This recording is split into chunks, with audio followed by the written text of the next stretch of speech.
Bonjour et bienvenue dans la chaîne de Mathématiques Sciences. Dans cette toute nouvelle vidéo pour les premiers en spécialité physique-chimie, je vous propose donc tout simplement ici qu'on corrige, alors non pas l'entièreté d'un devoir type bac sur le mouvement d'un système, mais donc une partie seulement du devoir un mouvement d'un système. Donc c'est un devoir qui est assez dense, on a en tout cas on a 15 questions. Pour le coup là, contrairement aux devoirs, alors c'est un devoir qu'on pourrait donner au bac, donc type bac, mais en soi c'est moi qui l'ai conçu, ok. Donc du coup c'est pour ça qu'il y a un peu plus de questions, pour vous montrer aussi que parfois dans certains sujets, on peut faire des sujets avec beaucoup de questions, ok. Et vous habituez un petit peu parce que l'année prochaine dans le sujet de physique-chimie au bac, il faut savoir vous avez 3 exos et donc souvent dans les exos qu'on donne au bac, et ben souvent vous avez un gros exo à peu près qui prend plus de 10 questions, 10-15 questions, et après les deux petits exos que vous pouvez faire, normalement en général c'est aussi au moins entre 5 à 10 questions. Donc vous voyez, ça vous donne un petit peu un ordre d'encadrement du nombre de questions que vous pouvez avoir dans le sujet, qui est autour de 30, ok. À faire évidemment entre 30 certes, mais vous voyez que quand même c'est assez conséquent, il ne faut pas traîner sur les questions. C'est-à-dire qu'en une heure, il faut en faire 10, et donc une question doit faire à peu près 6 minutes. Donc, pour ça, il faut que vous vous habituez dès maintenant à faire des questions assez rapidement. Alors, partie 2 du devoir, donc comme vous pouvez voir, ce devoir s'intitule Tout tourne dans le système solaire. C'est pas très original, je sais, ça ressemble à un devoir que je donne à 2 secondes, mais tout de même, vous allez voir que ça me permet de faire réviser un petit peu tout le chapitre d'un méca. Donc, je vous laisse mettre la vidéo en pause, utiliser les données que je vous donne ici, et donc tout simplement, et en fait, à l'aide de ces données-là, répondre aux questions qui suivent, donc entre 9 et 15. Donc je vais te mettre la vidéo en pause pour ce faire et ensuite on corrige. Sur ce donc, correction. Alors du coup partie 2, on va s'intéresser au mouvement entre la Lune et la Terre. Et donc du coup dans un premier temps, il s'agit de décrire le mouvement de la Lune autour de la Terre dans le référentiel le plus adéquat. Et donc là, évidemment, nous demandons de préciser. Donc ici, si on se rappelle, enfin si on regarde le schéma même, ok, rapidement, donc des différents astres, et donc si on se rappelle évidemment des différents cours qu'il y a eu là-dessus sur le mouvement des objets autour des autres, et du coup on peut dire que le mouvement de la Lune autour de la Terre, donc, alors on peut dire circulaire, on peut même être plus précis, est elliptique. Ok, voilà. Donc le mouvement de la Lune autour de la Terre est elliptique, et ce dans le référentiel. Donc là, ici dans le référentiel géocentrique. Ok, géocentrique pourquoi? Parce qu'on est centré sur la Terre, et donc aussi, deuxième chose pourquoi j'utilise, parce qu'on est en présence d'un mouvement, on veut décrire le mouvement d'un système, donc en dehors de la Terre, mais par rapport à la Terre. Donc du coup, le référentiel utilisé, c'est le référentiel géocentrique. Ensuite, question 10. Donc, tout simplement, sachant que la Lune effectue une lunaison, donc la rotation autour de la Terre en 27,32 jours, calculez donc la vitesse de lunaison. Donc ça, c'est-à-dire quoi? On cherche une vitesse, donc on cherche V. Alors c'est bien parce que du coup, cette question-là, c'est une question qui va nous faire réviser un petit point de maths. Ok. Alors, du coup, on cherche la vitesse. On a donc deux choses. Donc là, on nous a donné d'annoncer la distance Terre-Soleil, donc TL. Donc ici, elle est donnée en kilomètres. 3,84 fois 10 puissance 5 km. Ce qui fait donc en mètres, ça fait 3,84 fois 10 puissance 8 mètres. Alors là, on est grand, maintenant on convertit directement. Donc là, comment j'ai fait pour passer du mètre au kilomètre, pour passer du kilomètre au mètre? Je multiplie tout simplement par 10 puissance 3. Et donc 10 puissance 3 fois 10 puissance 5, il se trouve que ça fait 10 puissance 8. Ok, puisque j'additionne les niveaux des expressions. Ensuite, deuxième donnée qu'on me donne, c'est la durée, data t. Data t, donc c'est 27,32 jours. Et donc cette durée-là, on va la faire passer en secondes, ok. Comme ça, on va obtenir une vitesse en mètres par seconde, ce qui est dans les unités du système international. Oui, parce que j'ai oublié de le préciser, mais en général, on prend comme habitude, quand on ne précise pas dans quelle unité on doit donner une vitesse, de exprimer en mètres par seconde. Après, en fonction des manipulations à faire, on peut peut-être la repasser en km/h. Mais dans un premier temps, on prend vraiment l'habitude, si on ne donne pas vraiment d'unité dans laquelle il faut donner la vitesse, toujours on la donne en mètres par seconde. Donc 27,32 jours, je convertis ça en secondes. Déjà dans 27,32 jours, donc tout simplement, j'ai 27 jours, ok, 27,32 jours. Et dans un jour, j'ai 24 heures. Donc du coup, on va faire 27,32 fois 24 afin de connaître le nombre d'heures. Ce qui est égal aussi à la chose suivante. Dans 24, donc j'ai 24 heures dans les journées, ok, voilà, et donc j'en ai 27,32 des journées. Mais dans chacune des heures, j'ai 3600 secondes. Donc du coup, je vais faire 27,32 fois 24 fois 3600. Et donc, tout ça pour obtenir des secondes. Du coup, on peut effectuer le calcul. Et donc, si vous effectuez le calcul, avec le bon nombre de chiffres significatifs, on trouve 2,360 fois 10 puissance 6 secondes. Ok, bravo. Donc là, c'est pour tout simplement la durée d'être à t. Ok, bravo. Donc ça, c'est pour tout simplement les distances à la durée d'être à t. Alors cependant, si on a bien compris le délire, on est en plein dans le mouvement elliptique. Alors, si on est encore trop petit pour savoir calculer le périmètre d'une ellipse, donc on va considérer le mouvement même, c'est pour ça que j'avais mis dans le corrigé, hein, j'avais considéré le mouvement comme circulaire. Ok, donc on peut dire elliptique ou circulaire si on est un peu trop petit. Alors ici, on va dire circulaire, comme ça va nous faciliter du coup les calculs, puisque là, on sait mieux calculer le périmètre d'un cercle. Ce qui est un peu moins le cas, par exemple, dans le cas d'une ellipse, où pour l'ellipse, on va forcément bloquer, vu qu'on n'a pas forcément l'habitude de le faire. Alors donc, comme je disais, on va considérer le mouvement comme circulaire. Comme ça nous permettra d'avoir calculé le périmètre d'un cercle. Parce qu'en effet, si on prend la Lune, donc on va la modéliser par un point matériel L, et donc la Lune, elle va tourner autour d'un point matériel qu'on va modéliser comme T. Et donc la trajectoire est circulaire. Enfin, plutôt, on va la faire dans l'autre sens, c'est la Lune qui tourne sur la Terre. Donc la Terre est au centre en quelque sorte, et la Lune est là. Elle est ici. Donc la Lune, elle va adopter ce type de trajectoire autour de la Terre. Et là, la distance qu'on nous a donnée, c'est la distance Terre-Lune, donc comme ceci, dTL. Et donc la distance Terre-Lune, ça correspond finalement à un rayon du cercle. Donc à l'aide du rayon, je peux très bien connaître le périmètre. Il suffit de faire 2πr. Ok, oui, on va appeler certainement de la méthode. Hein. Donc 2 fois pi fois r. Ok, là c'est pareil, r c'est distance Terre-Lune. Donc du coup, ça sera 2 fois pi fois la distance Terre-Lune. Ok, donc du coup, on va mettre 2 plus. Enfin, on va mettre or d'une part. On a la chose suivante, D égale la chose suivante. Donc sa distance Terre-Lune, multipliée par 2, multipliée par pi. C'est-à-dire la chose suivante, donc c'est 3,84 10 puissance 8 fois 2 fois pi. Et donc D est égal à la chose suivante. Donc D là, si on effectue bien le calcul, on trouve 2,41 fois 10 puissance 9 mètres. Ok, toujours en respectant les chiffres significatifs. Hein. Alors, du coup, maintenant on a la durée, on a la vraie durée en secondes. On a la vraie distance parcourue, hein, pas juste la distance Terre-Lune, mais la distance parcourue. Donc là, on va mettre maintenant la relation pour connaître la vitesse. Or de plus, une vitesse, je sais que c'est une distance divisée par un temps, donc delta t.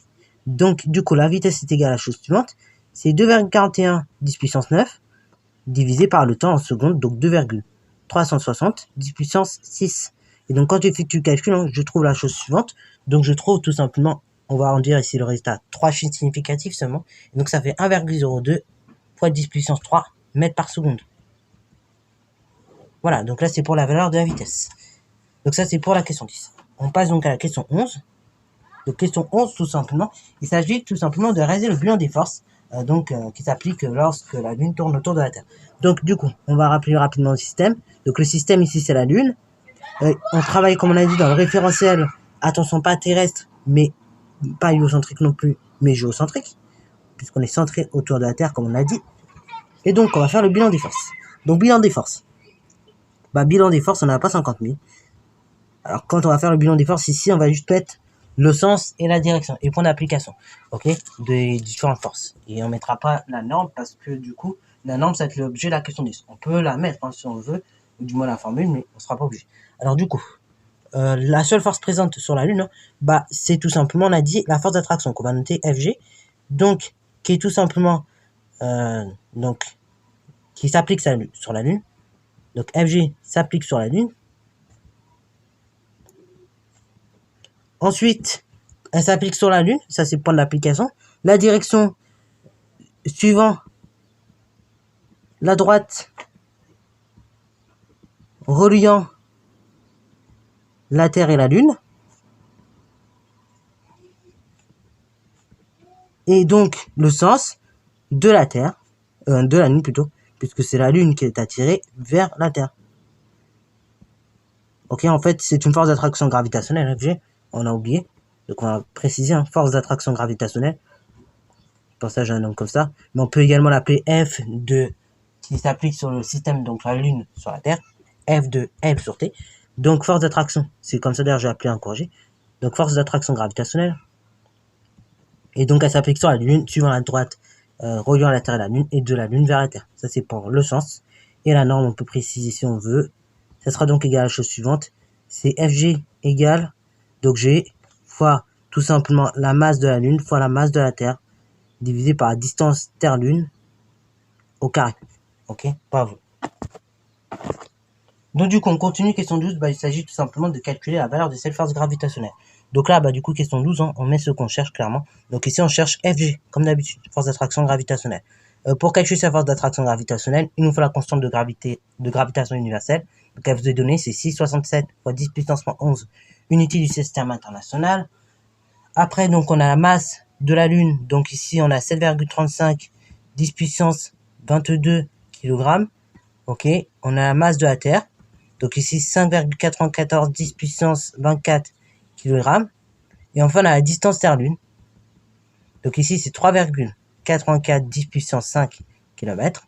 Et donc, on a fait la conversion tout à l'heure, ça fait 3,84 10 puissance 8 mètres. Ok, toujours pour la distance, on se rappelle, on est en physique. Donc les distances doivent être en mètres. Ok. Alors, on rappelle la formule. Or, du coup, la force d'attraction gravitationnelle, Fg, c'est cette constante de gravité fois la masse de la Lune, fois la masse de la Terre, divisé par la distance au carré séparant la Terre de la Lune. La force d'attraction gravitationnelle est donc égale à la chose suivante. 6,67 fois 10 puissance moins 11, la constante de gravité, fois la masse de la Lune. Donc ici, c'est tout simplement 7,35 10 puissance, donc ici 22, multiplié par la masse de la Terre. Donc ici 5,94 10 puissance 24, divisé par la distance séparant la Terre et la Lune au carré. Donc du coup, la distance séparant la Terre et la Lune, c'est 3,84 10 puissance 8. Et donc, toute cette distance-là, je l'élève au carré. Attention, la distance, encore une fois, je le répète, dans cette formule, doit être toujours en mètres. Donc, en effectuant le calcul, donc on regarde rapidement, on a 3 chiffres significatifs, 3 chiffres, donc le résultat est ici 3 chiffres significatifs. Donc, le résultat doit comporter seulement 3 chiffres significatifs. Donc, quand j'effectue le calcul, je trouve 1,97 fois 10 puissance 20 newtons. Ça, c'est pour la force d'attraction gravitationnelle. Maintenant, passons à la question 13. Donc, question 13, en utilisant la deuxième loi de Newton, et donc, en sachant tout simplement que, en déduire donc la valeur de la variation de vitesse, sachant que la position, en fait, va être relevée 8 fois à intervalle de temps égaux et que la vitesse elle sera considérée comme uniforme sur l'ensemble du trajet. Donc, ça veut dire quoi concrètement? Là, on va devoir utiliser la seconde loi de Newton pour le faire. Donc, on va jamais ce qu'on cherche. Donc là, attention, c'est une erreur qu'on fait très rapidement. On met ce qu'on cherche, donc delta V. Et attention ici, faites très très gaffe. Comme je cherche un ordre, delta V, je ne mets pas de barre, je ne mets pas de flèche de vecteur. Ce n'est pas un vecteur ici que je cherche, mais c'est un norme.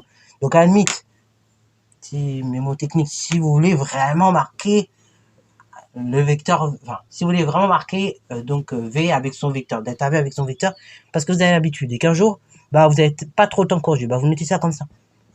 Ok? Là, sous cette forme-là, cette notation-là, donc delta V avec les deux types barres, alors là on en parlera en terminale, ces deux types barres, c'est pour dire norme, nous en seconde, mais en réalité, ces deux types barres-là, à droite et à gauche, ça correspond à modulo. Donc, delta V modulo, ok, modulo delta V, et ça correspond à la norme de delta V, ok. Donc, si à la limite, vraiment, vous voyez, vous n'avez pas tant corrigé, vous faites comme ça, ok. Ça, c'est pas dérangeant, ça signifie norme et ça revient au même que ça. Mais bon, comme nous en physique, on a déjà des notations assez lourdes, parfois, il vaut mieux utiliser plutôt ça. Mais ceci est acceptable. Parce que du moins, c'est utilisé en maths. Alors, du coup, on cherche delta V, et donc là, comme je l'ai dit, on va utiliser la deuxième loi de Newton.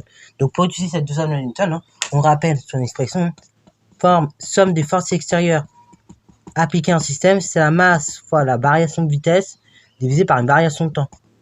Ok, et donc si on enlève les vecteurs, parce que F et delta V sont collinéaires, et on obtient de façon algébrique la relation suivante. Ok, voilà. C'est pour ça que j'écris tout sur un papier. Donc ça veut dire quoi? Il nous faut la masse du système, ici la masse de la Lune, multipliée par delta V, multipliée par delta T. Ok, et delta T, en fait, comme la position elle sera repérée 8 fois sur l'ensemble du trajet, et faudra que je divise le delta T trouvé précédemment par 8. Ok, donc on regarde. La masse de la Lune, on a dit c'est 7,35 10 puissance 22. Donc là, toujours on reste en kilogrammes. Delta V, justement, c'est ce que je cherche. Au niveau des forces, pour l'instant, je connais juste Fg, force d'attraction gravitationnelle. Donc 1,97 10 puissance 20 newton. Et enfin, j'ai delta T. Donc delta T, du coup, c'est tout simplement la durée de temps que j'ai trouvé précédemment. Donc je vais même noter delta T' par souci de précision, pour qu'on soit bien clair. Donc delta T', et tout simplement, c'est égal à delta T trouvé précédemment divisé par 8. C'est-à-dire donc tout simplement, on avait trouvé, donc en conversion seconde, tout simplement 2,360 10 puissance donc 6 secondes, et le tout on va diviser par 8. Comme ça on aura notre delta T en secondes ce coup-ci. Et donc quand vous effectuez le calcul, normalement vous obtenez la chose suivante, 2,950 10 puissance 5. Et donc là on est toujours en secondes, ok, pour delta T'. Maintenant, on rappelle la seconde loi de Newton. Or, d'après la deuxième loi de Newton, ou principe fondamental de la dynamique, pour ceux qui sont un peu plus vieux ou qui ont des parents plus vieux qui me regardent, et ben, on a la chose suivante, somme des forces extérieures appliquées à mon système égale masse de la Lune, hein, ici, puisque le système c'est la Lune, fois la variation de vitesse divisée par une variation de temps. Or, de plus, on peut mettre Fg étant la seule force appliquée au système. Hein. Alors oui, petite précision aussi. Mis à part dans l'exercice là, vous vous rappelez avec, comment ça s'appelle, avec le manège. Mis à part dans cet exercice-là, où on avait plusieurs forces qui s'appliquaient, la plupart du temps, c'est vrai qu'en première, on reste avec une seule force. Donc du coup, la plupart du temps, la seconde loi de Newton, elle va simplifier. Mais ne croyez pas, c'est toujours comme ça. En terminale, on aura souvent un peu plus de force, 3-4, et donc on travaillera avec 3-4 forces, et donc faudra apprendre à faire. Il faudra apprendre vectoriellement à faire la somme. Ok, donc c'est pour ça que je vous montre quand même, enfin, je vous ai montré un exercice où, parfois, on n'a pas toujours une seule force. Là, bon, ici, on n'a qu'une seule force, donc on fait avec une seule force. Donc, Fg étant la seule force présente, on a donc la chose suivante. On a donc Fg égale masse de la Lune fois ΔV sur ΔT. Ici, je charge ΔV. Regardez, ça va prendre 10 secondes. Tout ce qui est au dénominateur passe au numérateur. Donc, ça fera Fg fois ΔT. Et tout ce qui est au numérateur passe au dénominateur. Divisé par masse de la Lune. Ça fait ΔV égale la chose suivante. Donc, ΔV, on regarde. Du coup, c'est la force de gravité. 1,97 10 puissance 20. Donc, tout simplement, Newton. Multiplié par ΔT.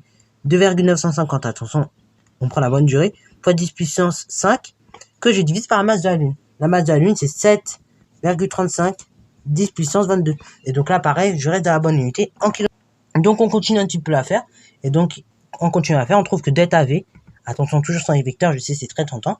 Ça fait 7,91 fois 10 puissance 2 mètres par seconde. Ok, variation de vitesse, c'est comme la vitesse, c'est la même unité.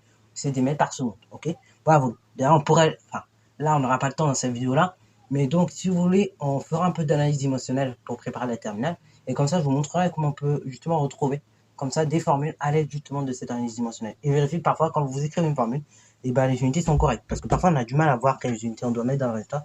Donc là, à l'aide de l'analyse dimensionnelle, on peut tout à fait retrouver ça en 10 secondes chrono. Alors, maintenant, on passe à question 14. Donc, question 14, tout simplement, là, je vais directement vous projeter le schéma ici dessous. Alors, voilà, le schéma déjà réalisé juste devant vous, devant vos yeux. Donc, pour expliquer un petit peu les choses, on va déjà, tout d'abord, prendre déjà au centre, tout simplement, vous tracez un cercle dont le centre, c'est la Terre. Ok. Et donc, la Terre, on la modélise plutôt par un point matériel, comme vous pouvez le voir ici de côté.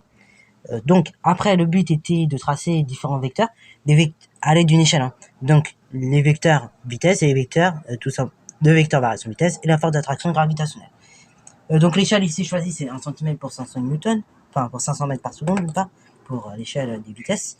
Donc, du coup, tout simplement, on va prendre deux points hein, qui se suivent. Alors là, pareil, j'en place 8 de façon équidistante. 6,67 fois 10 puissance 111 etc. jusqu'à international. Okay. Donc j'en place 8 de façon équidistante. Alors celui-là, on en reparlera un petit peu plus tard. Pourquoi j'ai placé. Alors du coup, je place deux vecteurs vitesse successivement.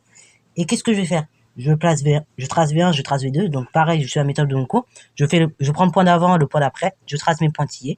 Ensuite, je pars de ce point et tout simplement, je vais dans le sens du mouvement, donc dans ce sens-là. Et je trace V1, donc suivant l'échelle. Okay, donc du coup, comme la vitesse est d'environ 1000 mètres par seconde, et dans ce cas-là, V1 va mesurer 2 cm sur mon chemin. Et donc il sera orienté dans ce sens-là. Pour V2, c'est la même logique.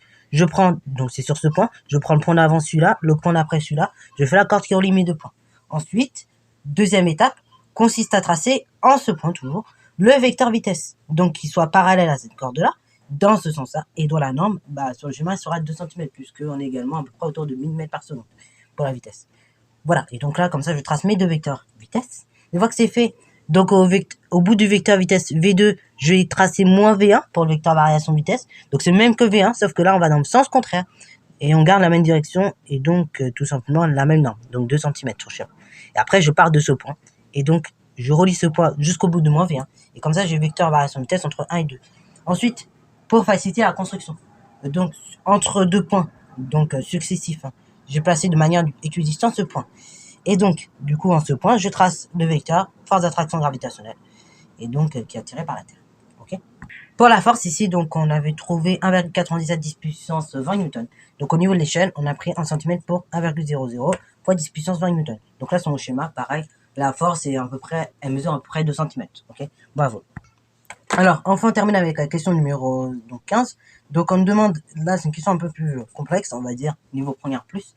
Donc, on nous demande si la Lune avait une masse plus petite, est-ce qu'elle tournerait-elle plus vite? Et bah, tout simplement, autour de la Terre. Donc là, pour répondre à cette question, on va appliquer la deuxième loi Newton. Donc, on rappelle, d'après la deuxième loi de Newton, qu'on appelle aussi PPFD, comme je l'ai dit, somme des forces extérieures égale masse fois variation de vitesse sur variation de temps. Or, somme des forces extérieures, comme il n'y en a qu'une, c'est égal à la force d'attraction gravitationnelle. Donc, tout simplement FG. Ainsi, on obtient la chose suivante. FG égale masse de la Lune fois variation de vitesse sur delta T. Ici, donc, on s'intéresse à voir la variation de vitesse. Donc, on va isoler delta V. Donc, pour isoler delta V, comment je vais faire? Tout ce qui est en bas passe en haut. Donc, ça fait FG que je multiplie par delta T et que je divise par la masse de la Lune pour avoir delta V. Ok. Donc là, delta V, pour l'isoler, tout ce qui est en bas, tout ce qui est en haut, donc masse de la Lune passe en bas et tout ce qui est en bas passe en haut, on multiplie. Ok, donc j'arrive à cette chose-là. Delta V égale force d'attraction gravitationnelle fois delta T fois masse de la Lune. Ce qui signifie que du coup, la masse de la Lune est en dénominateur. Bah, si je prends une masse de plus en plus petite, cette quantité-là, qui correspond à la variation de vitesse, est donc de plus en plus grande. Ok. Et quand je divise en masse par un nombre qui est de plus en plus petit, j'ai un nombre de plus en plus grand. Et donc, comme la variation de vitesse serait de plus en plus grande, ça signifie que mon mouvement, il serait de plus en plus accéléré. Et donc, comme ça, la Terre tournerait bien plus vite autour, tout simplement, la Lune, tournerait bien plus vite autour de la Terre. Ok, si elle avait une masse plus petite. Donc, ainsi, si la masse de la Lune est plus petite, ça signifie que le delta V est plus grand, et donc la Lune tournera en conséquence plus vite autour de la Terre. Ok, voilà. Donc, sur ce, c'est la fin de cette petite vidéo. J'espère qu'elle t'a plu. Si c'est le cas, n'hésite pas à la liker, commenter, et bonne reste à toi en mathématiques et en sciences.